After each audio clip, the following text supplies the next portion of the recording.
무너지지 않을 믿음의 장막터 절대망대를 세우는 이 아침의 집중 시간으로 인도해 주심을 감사합니다.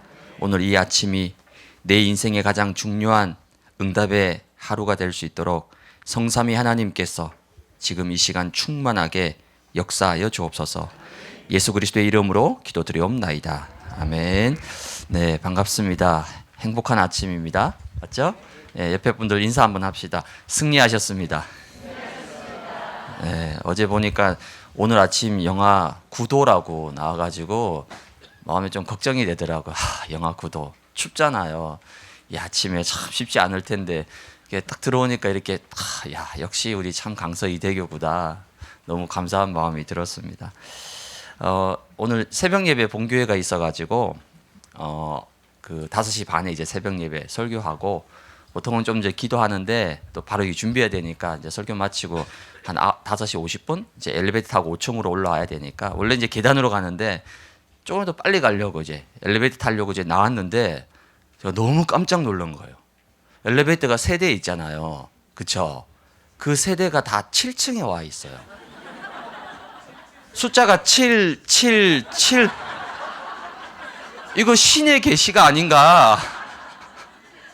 하나님이 이런 표적을 나에게 우리가 잘하고 있긴 하구나. 그쵸? 아니 저는 너무 왜 엘리베이터가 777 숫자를 보여주겠어요? 갈등하지 말고 끝까지 하라는 거죠. 777. 나 진짜 너무 아침에 너무 놀래가지고 제가 원래 신비 이런 거 안 믿는데 또 이런 표적을 하나님이 보여주셔서 너무 감사했습니다. 감사했고 뭐 우리 강서이 그래도 제일 멀리서 오는 데가 또 신정신월 아니겠습니까, 그렇죠? 신정신월에서 우리 오고 그다음 이제 뭐 목동, 이제 목동도 좀 거리가 되고 그다음에 이제 우리 뭐 화곡로 제일 가까운 데가 뭐 여러분 가깝다 해서 우장산 무시하면 안 됩니다. 왜냐 가까운 데가 힘들어요. 왜? 아예 신정신월 목동을 아예 처음부터 차 타고 와야 되잖아요. 그럼 일찍 일어나고 준비한단 말이에요. 근데 코앞에 사는 우리 우장산은 걸어가기도 그렇고 차 타고 가기도 그렇고 시간도 애매하고 사실 우장산이 쉽지 않습니다, 여러분. 먼 거리에 있는 우리 신정신월 목동이나 가까이 있는 우리 우장산이나 결론은 뭐죠? 이 자리에 승리했다는 겁니다. 그래서 오늘 여러분 이 아침에 중요한 말씀 붙잡고 꼭 응답받고 승리하는 우리 모든 대교구 식구들 되시기 바랍니다. 우리 말씀 오늘 욥기서 23장 10절 23장 10절 우리 잘 아는 말씀이죠. 우리 욥기 23장 10절 한 절 말씀 우리 다 같이 함께 합독하도록 하겠습니다. 그러나 내가 가는 길을 그가 아시나니 그가 나를 단련하신 후에는 내가 순금같이 되어 나오리라. 아멘.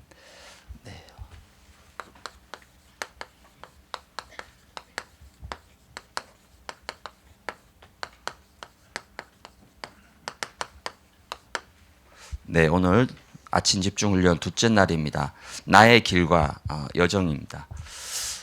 우리가 흔히 인생의 길을 걸어갈 때 여정이 있고 길이 있습니다. 그 여정은 쉽게 얘기하면 뭐 여행 갈 때 여러분이 여행 가는 과정이나 일정을 보고 우리가 여정, 그러니까 길이라는 거죠. 여러분 인생의 여정 분명히 있습니다. 그렇죠? 내 인생이 지금까지 어떻게 살아왔는지 인생의 여정이 있어요. 또 여러분 복음의 여정이 있습니다. 내가 복음을 어떻게 만났고 또 이 다락방을 어떻게 만나서 지금 이 자리까지 왔는지 그 복음의 여정이 있는 거죠. 근데 세상은 우리에게 뭘 요구하냐면요. 속도를 요구합니다. 그러니까 빨리 얼만큼 빨리 성공하고 얼만큼 빨리 뭔가를 이루고 얼만큼 빨리 뭔가 업적을 남기고 전부 다 속도전이에요. 속도전. 왜? 세상에서 살아남으려면 승리할 수 빨리 속도전을 내야 되는 거죠. 세상은 우리에게 속도를 요구하지만 하나님은 우리에게 속도가 아니라 방향을 말씀하고 있습니다. 신앙생활은 뭐냐면 방향 싸움이에요. 속도전이 아닙니다. 속도 싸움이 아니에요. 내 인생이 얼만큼 올바른 방향으로 가고 있느냐 그 방향을 말씀하고 있는 거예요. 아무리 빨리 가면 뭐합니까? 지금 틀린 방향으로 가고 있는데요. 그럼 그만큼 빨리 실패하겠죠? 빨리 망하겠죠? 느리게 가더라도 올바른 방향으로 가고 있다. 반드시 승리합니다. 그럼 올바른 방향으로 가려면 뭐가 필요할까요?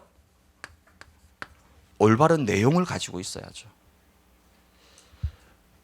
그래서 오늘 욥기 23장 10절 말씀 읽었습니다.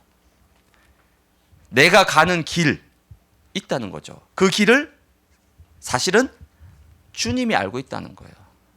내가 지금까지 살아온 내 인생의 길, 앞으로 가야 될 길, 그 길을 누가 안다고요? 하나님이 알고 계시다는 겁니다. 즉 하나님이 인도하셨다는 거죠.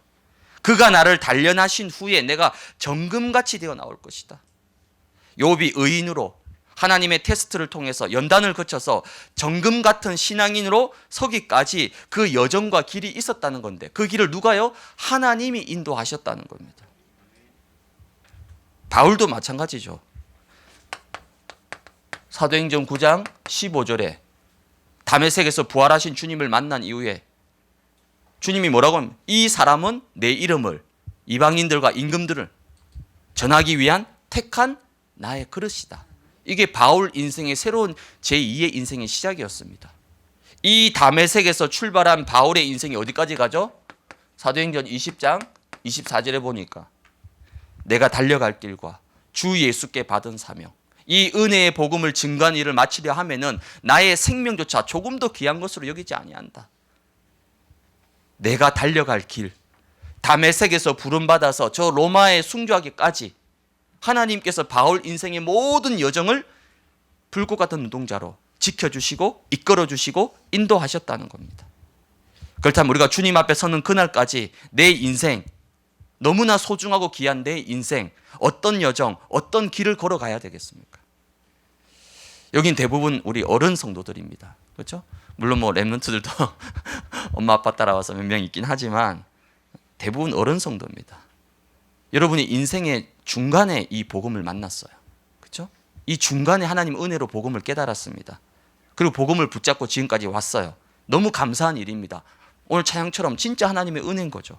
그러나 인생 중간에 복음을 붙잡았기 때문에 아직까지는 이 복음이 완전히 뿌리 내린 건 아니라는 거예요. 그러다 보니까 거의 지금까지 내 것을 가지고 내 인생을 살아왔던 겁니다. 그래서 이제는 바꿔야 되는 거예요. 뭘 바꾸느냐? 여러분의 인생의 망대를 바꿔야 되는 거예요. 지금까지 내 인생의 망대가 뭐였습니까? 내 힘이었습니까? 내 실력? 내 경험? 내 의지? 그 망대는 언젠가는 무너진다는 거예요. 모래 위에 지은 집처럼. 그 무너질 망대를 왜 계속해서 붙잡고 가야 되겠습니까? 그게 하나님 바꾸라는 거예요. 네 인생의 망대를 바꾸라는 겁니다. 그게 7망대예요, 여러분. 그럼 오늘 두 번째는 뭐냐면요. 우리 인생의 길을 가야 되잖아, 여정을. 뭘 붙잡고 가야 되겠습니까? 그게 바로 오늘 7 여정입니다. 그럼 이 7 여정의 내용을 우리가 먼저 조금 알아야 되잖아요. 그 첫 번째가 뭡니까? 성삼위 하나님입니다. 7망대하고 똑같죠? 성삼위 하나님. 성삼위 하나님이 역사하는 길을 따라가면 되는 겁니다. 나의 달려갈 길과 그가 내 길을 아신다. 뭐죠? 성삼위 하나님께서 역사하시는 그 길을 우리가 걸어가면 되는 거예요. 이 길은 확실한 길, 안전한 길, 100% 보장되는 길입니다. 요한복음 14장 6절에 내가 곧 길이요 진리요 생명이다. 내 인생의 길, 내 인생의 참된 진리 뭐냐? 바로 성삼위 하나님이 나의 길이 되시고 나의 진리가 되시고 나의 생명이 되신다는 거죠. 그래서 우리는 그 성삼위 하나님과 위드 임마누엘 원네스 이루어 나가는 겁니다. 그게 우리 인생의 여정입니다. 두 번째는 뭡니까? 10가지 비밀. 어떤 비밀입니까? 어디서든지 여러분이 살아남고 승리할 수 있는 비밀을 주셨어요. 물론 여러분 훈련 책자에 보면 10가지 비밀, 뭐 독립, 영적 사실, 뭐 여러 가지 시너지, 위기, 뭐 재창조 많이 나와 있습니다. 근데 그 중에 저는 제일 중요한 거 역발상입니다. 역발상. 역발상이 뭐냐면 반대로 거꾸로 보는 거예요. 여러분 진짜 응답은 어디 있냐면요. 반대쪽에 있을 때가 많습니다. 그 반대쪽에 있는 게 뭡니까? 누가 나를 막 힘들게 하는 사람이 있어. 여러분 직장 생활할 때 그렇죠? 그걸 보고 이제 꼰대라고 하잖아요. 뭐 잘해도 혼나고 못해도 혼나고 뭘 잘못했는지 계속 나만 쪼아대는 사람이 있어요. 가정에도 마찬가지죠. 나를 자꾸만 힘들게 만든 사람. 우린 그걸 뭐라 얘기하죠? 내가 십자가 지고 핍박받고 있다고. 아닙니다. 진짜 응답은 뭐죠? 반대쪽에 있다는 반대쪽에. 우리는 그걸 보고 응답이 없다, 기도해도 안 된다, 낙심하고 힘 빠지는데 하나님은 그 사람을 통해서 나에게 중요한 응답을 주시려고 반대쪽에 있다는 거죠. 신앙생활은 거꾸로 봐야 돼. 근데 우리는 어떻게 보죠? 내 생각대로, 내 고정관념대로, 내가 보고 싶은 대로만 보는 거예요. 그대로 안 되면요, 응답이 없다라고 얘기합니다. 하나님 역사 안 한다라고 생각합니다. 아니에요. 진짜 응답은 어디에 있습니까? 반대쪽에 있는 거예요. 반대쪽에. 그 반대쪽에 있는 걸 볼 수 있어야 된다는 거죠. 다윗 보세요, 여러분. 시편 150편 가운데 거의 3분의 1, 75편을 다윗이 썼습니다. 그 75편 가운데 주로 대부분이 언제 썼죠? 사울에게 쫓겨다니면서, 사울의 핍박을 받으면서. 그럼 남들 같으면 막 사울을 막 저주하고 원망하고 막 불평했을 거 아니에요. 근데 다윗은 반대쪽에 있는 걸 본 거예요. 나를 핍박하는 그 사울이 나를 핍박하는 게 아니라 지금 하나님이 나를 단련하시고 연단시키고 있구나. 그 속에서 주옥 같은 75편의 다윗의 시가 나왔다니까요. 반대쪽에 있는 걸 본 거예요. 여러분 지금 뭔가 안 된다고 생각하십니까? 뭔가 저 사람이 나를 힘들게 만든다고 생각하십니까? 거기에 낙심하고 힘 빠지고 원망하는 게 아니라 그 속에 진짜 중요한 응답이 들어있다는 거예요. 그게 역발상입니다, 여러분. 또 하나 비밀 중 하나가 뭡니까? 무경쟁입니다. 무경쟁이 뭡니까? 싸우지 않고 승리하는 거예요. 여러분 요셉이 애굽의 노예로 가가지고 그 수많은 노예들 가운데 막 치열하게 싸워가지고 실력과 능력이 너무 좋아가지고 1등 돼가지고 가정총리 됐습니까? 보디발 집에 총무가 됐어요? 아닙니다. 요셉은 단 한 번도 싸운 적이 없어요. 심지어 자기를 모함하는 그 보디발 아내하고도 안 싸웠습니다. 억울한 누명을 쓰고 감옥에 갔지만 안 싸웠어요. 경쟁하지 않았다는 겁니다. 세상에서 뭘 가르칩니까? 경쟁해서 이겨야 된다는 거예요. 정글의 법칙이잖아요. 지면 끝나는 거예요. 그냥 밟히면 그냥 무너지는 거예요. 안 지려고, 안 밟히려고 막 같이 싸우자, 치고받고. 그건 세상의 방법, 창세기 3장의 방법입니다. 진짜 복음의 능력은 뭡니까? 싸우지 않습니다. 왜? 하나님께서 나를 승리케 하실 것이기 때문에. 다윗이 사울과 경쟁했습니까? 내가 어떻게 하면 저 왕자리를 빼앗을 수 있을까? 막 사울과 막 눈치 싸움하고 기싸움하면서 그렇게 했습니까? 아니에요. 다윗은 사울을 죽일 수도 있었습니다. 근데 안 건드렸어요. 왜? 싸울 필요가 없는. 여호와께서 너희를 위하여 싸우실 것이다. 하나님이 대신 싸워주시는데 내가 왜 굳이 싸웁니까, 여러분? 우리는 뭡니까? 싸우지 않고 정복하고 승리하고, 그게 무경쟁입니다, 여러분. 그래서 10가지 비밀의 근본 내용은 뭐냐면요, 결국 복음의 능력을 얘기하는 거예요. 결국 그리스도의 능력을 얘기하는 겁니다. 이 복음의 능력과 그리스도의 능력을 가지고 있으면 어디 가더라도, 누굴 만나더라도, 어떤 상황과 어떤 자리, 어떤 위치에 있어도 반드시 승리한다는 겁니다. 그래서 골로새서 2장 3절에 보니까 뭐라고 얘기합니까? 그리스도 안에는 지혜와 지식의 모든 보화가 다 감춰져 있다는 겁니다. 지혜와 지식의 모든 보화를 다 가지고 있는데 왜 싸웁니까? 싸울 필요가 없죠. 왜 경쟁합니까? 결국은 승리하게 돼 있는데. 이 10가지 비밀 여러분이 꼭 붙잡으시기 바랍니다.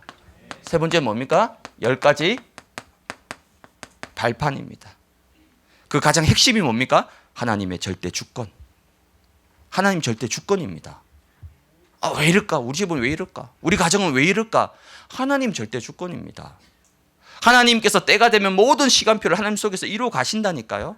그래서 낙심할 필요도 없고 잘 된다고 해서 흥분할 필요도 없습니다. 왜? 하나님이 하신 거니까. 하나님이 하실 것이니까. 그래서 하나님의 보증서가 뭐죠? 하나님의 말씀입니다. 말씀.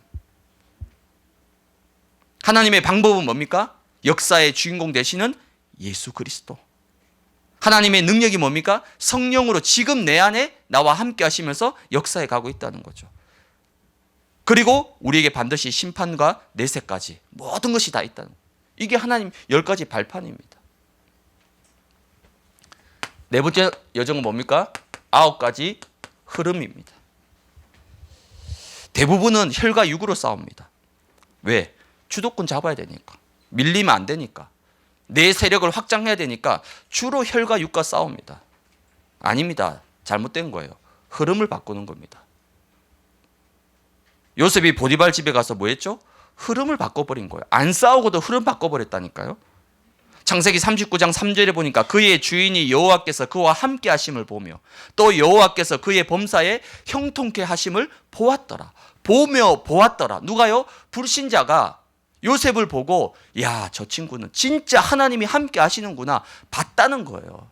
100마디 말이 필요 없는 거예요. 보면 끝나는 겁니다, 여러분. 그 결과 요셉을 어떻게 하죠? 가정총무로. 노예인데. 여러분 집에 예를 들어서 종을 한 명 샀는데 그 종한테 여러분 모든 집 보증서, 도장, 통장 다 맡길 수 있습니까? 가족한테도 잘 안 맡기는 건데. 노예인 요셉에게 다 맡겨버렸다니까요. 왜요? 본 거예요. 주인이 본 거예요. 요셉 속에 역사하시는 그 성삼위 하나님의 능력을 본 거예요. 요셉 한 사람 때문에 흐름이 다 바뀌어버린 거예요. 그래서 제가 이거 많이 봅니다. 특히 장례 캠프 할 때. 며느리가 무슨 힘이 있습니까? 시댁 가문에서. 아무 힘 없어요. 근데 기도하는 그 며느리 하나 때문에요. 모든 이 장례가 예배로 다 바뀌어버리고 시댁 어른들이 다 양보하고 뭐죠? 흐름을 바꿔버린 겁니다. 그래서 여러분 9가지 흐름이 뭐죠? 높이, 깊이, 넓이. 그렇죠? 위, 아래, 옆. 과거, 현재, 미래. 즉 이게 뭡니까? 저와 여러분들은 영적 큰 그릇이 돼야 되는 거예요. 그렇죠? 초보 운전의 특징이 뭡니까? 길 가다 보면 초보 붙이고 가잖아요. 그분들의 특징이 뭐죠? 앞만 보는 거. 옆도 안 봐. 막 옆에 무슨 차가 있는지 아무 신경 안 써. 오직 앞만 보고 자기 길만 갑니다. 도로 상황이 어떻고 교통 상황과 흐름이 어떤지 전혀 상관없어. 나는 오직 핸들 잡고 내 길만 간다. 우리가 신앙생활을 그렇게 할 수 있는 거예요. 위도 보고 옆도 보고 아래도 보고 과거 현재 미래 다 보면서 그렇게 가면 어떻게 되죠? 흐름이 따라오게 돼 있는 거예요. 결국 누구 중심으로 갑니까? 목소리 큰 사람? 스펙 좋은 사람? 요셉이 스펙이 좋습니까? 천만의 말씀요. 누구 중심으로 가게 돼 있습니까? 언약 붙잡은 자 중심으로 갑니다. 누가 주도권 잡을 수 있어요? 육신의 주도권 아무리 잡아보십시오. 그거 하루 이틀 못 갑니다. 하나님이 누구에게 영적인 주도권을 주십니까? 언약 붙잡고 기도하고 망대 세우고 이 축복 누리는 자 중심으로 모든 흐름과 주도권을 다 움직여 가신다니까요.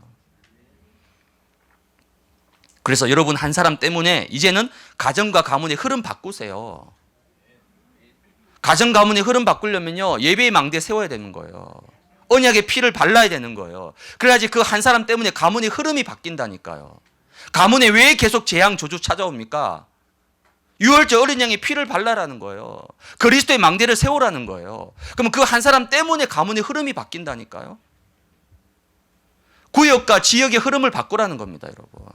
우리 구역은 날 이렇고 저렇고, 그 언제까지 그 얘기할 겁니까? 10년 전에도 그 얘기했는데 주님 앞에서는 그날까지 계속 그렇게 할 거예요? 아니죠. 하나님, 나 한 사람이 우리의 구역과 지역의 흐름을 바꾸는 자가 되게 하옵소서. 그리고 여러분의 직장과 산업의 흐름을 바꿔야 됩니다.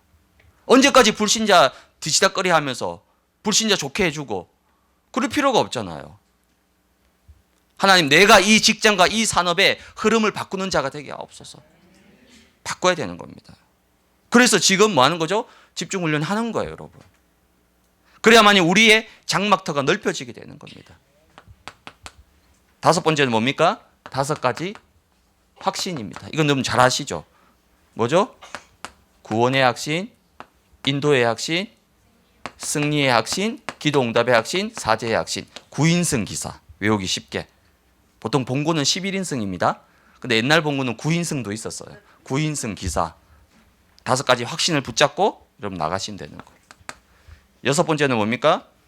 여러분 평생에 걸어가는 길에 있어서 62가지 삶의 축복을 누리면 됩니다.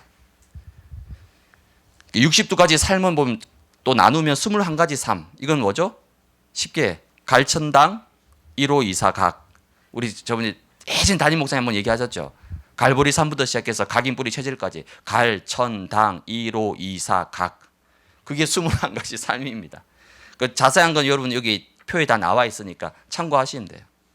그리고 5가지 비밀, 달란트, 흐름, 20가지 전도 전략. 그럼 이 62가지 다 외워야 되느냐? 아니어도 됩니다. 뭐냐? 이 62가지 뭐죠? 오직 복음, 오직 그리스도면 되는 거예요. 그리고 마지막 7번째 여정이 뭡니까? 캠프. 해외 캠프만이 캠프가 아니라 모든 것이 뭐죠? 캠프란 겁니다. 7망대를 붙잡고 걸어가는 나의 모든 삶이 뭐라고요? 캠프가 되는 거예요. 그럼 캠프 중에 가장 중요한 캠프는 뭡니까? 예배. 내 인생을 바꾸는 예배, 캠프죠. 하나님의 말씀 붙잡는 거, 그게 캠프입니다. 그 말씀 붙잡고 기도하는 거, 그게 캠프예요. 내 삶의 날마다 매일 보좌의 캠프가 일어나도록 내가 가는 직장 현장, 내가 가는 구역 현장, 그 모든 곳에 보좌의 축복이 일어나도록 그게 보좌의 캠프입니다. 이 축복, 이 여정을 여러분이 누려가시면 되는 겁니다. 그럼 두 번째는 이 7 여정이 나의 삶의 가장 중요한 이제 중심이 돼야 되는 거예요. 중심. 7 여정의 내용, 이 내용이잖아요. 지금은 이제 시간이 안 되기 때문에 이렇게 간단하게만 얘기합니다. 그렇죠? 여러분이 제가 어제 말씀드렸죠. 집에 가서 나름대로 또 구절을 찾아보고 한번 묵상해보고. 그럼 이 7 여정이 내 삶의 가장 중요한 중심이 돼야 되는 거죠. 이 7 여정이 이제는 여러분 삶의 뿌리가 돼야 됩니다. 어제 말씀드린 7망대가 각인이잖아요. 그럼 이 7 여정은 뭐냐? 내 삶의 뿌리가 돼야 되는 거예요. 시편 1편 3절에 보니까 시냇가에 심은 나무가 있습니다. 나무가 있는데 이 나무가 시냇가에 심겨져 있어요. 어떻게 됩니까? 철을 따라 열매를 맺고 사시사철 열매를 맺어요. 보통은 제철 열매밖에 없잖아요. 사시사철 다 열매 맺습니다. 1년 365일. 그 잎사귀가 마르지 아니하고 그가 하는 모든 일이 형통하게 될 것이다. 왜요? 시냇가에 물가에 뿌리를 내렸기 때문에 그게 시냇가에 심은 나무입니다. 여러분의 모든 삶의 중심이 이 7 여정 속에 들어가 있으면 여러분의 삶도 시냇가에 심은 나무처럼 그 응답을 누리게 되는 거죠. 그럼 반드시 따라오는 것이 유일성의 응답입니다. 유일성의 응답이 뭐죠? 역대상 18장 13절에 보니까 다윗이 어디로 가든지 여호와께서 뭐 했다고? 이기게 하셨다는 거예요. 내가 이겨야지. 내가 저 사람 꺾고 승리해야지. 아닙니다. 여호와께서 이기도록 만드신 거예요. 그럼 내 실력, 내 능력 상관없이 나는 승리할 수밖에. 왜? 여호와께서 계속 이기게 하신다니까요. 사무엘하 5장 10절에도 보니까 만군의 여호와께서 함께 하시니 다윗이 점점 강성해 가더라. 여러분, 내가 열심히 일해서, 내가 열심히 사역해서, 내가 죽도록 일해서 돈 벌었다. 먹고 사는 정도는 됩니다. 그렇죠? 필요한 거 사고 가끔씩 여행도 가고 쓸 거 쓰고 그 정도는 됩니다. 그러나 우리가 기도하는 237 하나님의 소인 전도와 선교, 후대 복음화 그거는요 택도 없습니다. 그래서 우리는 뭐 하는 거죠? 내가 열심히 해서 받는 게 아니라, 내가 열심히 해서 버는 게 아니라 유일성의 응답을 받아야 되는 거예요. 그래야만 237을 할 수 있잖아요. 그래야지 전도와 선교와 렘넌트 운동 할 수 있잖아요. 유일성의 응답 받아야지 세상을 살리고 현장을 살릴 수 있는 거예요. 이 유일성이 어디에 있어요? 7 여정이 여러분 삶 속에 뿌리 내리면 이때부터 못 말린 응답이 온다는 겁니다. 유일성의 응답. 이 유일성의 응답을 받다 보면 어디까지 가죠? 이제 25까지 가는 겁니다. 25가 뭡니까? 하나님의 능력의 시간표. 하나님의 능력이 이제 우리 가정 가운데 임하게 되는 거예요. 내 수준과 상관없이. 창세기 26장 19절에 보니까 이삭이 셈의 근원을 얻었습니다. 대부분의 사람들이 근본을 찾지 못해가지고 늘 눈앞에 보이는 거 거기에 막 왔다 갔다 합니다. 왜 눈앞에 있는 거 왔다 갔다 하죠? 근본이 없으니까, 근원이 없으니까 늘 눈앞에 바람에 부는 파도처럼 막 늘 왔다 갔다 하는 거예요. 이삭이 셈의 근원 얻으니까 어떻게 하죠? 다 양보해버립니다. 그 당시는 목축업이 주업이기 때문에 셈을 가진 자가 부자입니다. 왜? 양 때 물을 먹여야 되잖아요. 근데 이삭이 딱 땅을 파서 셈을 얻으니까 또 다른 사람이 와서 빼앗아 가버리고, 그럼 다 줘버립니다. 또 다른 데서 파니까 또 물이 나오고, 여기 파니까 또 물이 나오고, 다 줘버려요. 왜? 셈의 근원을 얻었더라. 셈의 근원을 가지고 있으니까 싸우고 치고받고 안 합니다. 다 줘버려요. 다 양보해버립니다. 왜? 근본을 가지고 있는데, 근원을 가지고 있는데. 창세기 26장 12절에 보니까 이삭이 한 해 농사 지었는데요, 100배를 얻었습니다. 보통 기업에서 여러분 2배, 3배 성장하면 대단하다, 엄청난 실적이다 얘기하잖아요. 그렇죠? 2배, 3배만 성장이 뛰어도 1년 사업했는데 100배로 뛰었다는 거예요. 어떻게 해서요? 이삭이 뭐 새로운 농업 신기술을 개발했습니까? 아닙니다. 뭐죠? 그 땅에서 농사를 지었다. 그 땅이 어디입니까? 하나님이 약속하신 그 가나안 땅, 하나님이 지시하신 그 땅에서 농사를 지었다는 거예요. 진짜 농사를 잘 지으려면요, 애굽으로 내려가야 됩니다. 왜? 비옥한 나일 삼각 있는 그 땅에서 농사 지으면요, 풍요롭게 지을 수 있어요. 근데 이삭은 그렇게 하지 않았습니다. 언약 붙잡고 말씀 붙잡고 하나님이 약속하신 그 땅에서 농사를 지었는데 결과는요, 100배. 이게 바로 지금 25입니다. 우리의 능력으로 하는 거 아니에요. 우리의 실력으로 하는 거 아닙니다. 그래서 출애굽기 8장 22절에 보니까 내 백성이 거주하는 고센 땅을 구별하여 그곳에는 파리가 없게 하겠다. 네 번째 재앙이 파리 재앙입니다. 온 이스라엘 파리가 다 덮어버렸어요. 근데 내 백성이 거주하는 고센 땅을 하나님이 구별하셨다는 거예요. 다 불경기입니다. 잘 되는 곳 있어요? 없어요. 다 어렵습니다. 다 힘듭니다. 다 곡소리 나와요 지금. 근데 하나님이 내 백성이 거주하는 고센 땅을 하나님이 구별했다는 거죠. 출애굽기 9장 26절도 마찬가지입니다. 온 애굽에 우박 재앙이 내립니다. 사람, 짐승, 밭에 있는 채소까지 모든 것이 우박으로 완전히 초토화가 돼버렸어요. 근데 이상하죠. 이스라엘 자손이 있는 고센 땅에는 우박이 없었더라. 여러분 실력이 아니에요. 여러분 능력이 아닙니다. 개인기가 아니에요. 25. 그렇죠? 이 응답이 어떻게 옵니까? 7 여정이 여러분 삶의 중심이 될 때 이 응답이 오게 되는 겁니다. 결론입니다. 오늘 나의 여정, 여러분도 저기 욥처럼 바울처럼 여러분 인생 걸어온 여정이 있습니다. 즉 여러분의 인생 여정이 분명히 있어요. 이번 집중훈련을 통해서 내 인생의 과거를 돌아보고 내가 지금까지 어떻게 살아왔는지, 그리고 내 인생의 현재, 현주소 확인해야 되잖아요. 더 중요한 건 뭐죠? 내 인생에 남은 미래 준비해야 된다는 겁니다. 그래서 여러분이 과거 다 있죠? 과거 없는 사람 없습니다. 이 과거를 뭐 하느냐? 재해석해야 됩니다. 과거의 상처, 실패 없는 사람 누가 있습니까? 그 제가 새가족 사역할 때요, 거의 새가족 가운데 멀쩡한 사람 지금은 좀 다른데 그전에 몇 년 전이니까요, 거의 무너지고 실패한 사람이 마지막 코스로 이제 예원교회 오는 거예요. 왜? 해볼 거 다 해봤거든. 이것저것 좋다는 거 다 해봤는데 안 돼. 그래서 이제 마지막 막차 탄 심정으로, 마지막 줄 잡은 심정으로 예원교회 온단 말이에요. 그럼 저와 여러분들은 어떻습니까? 내 인생이 최고로 잘 나갈 때 내가 예원교회 왔다, 있습니까?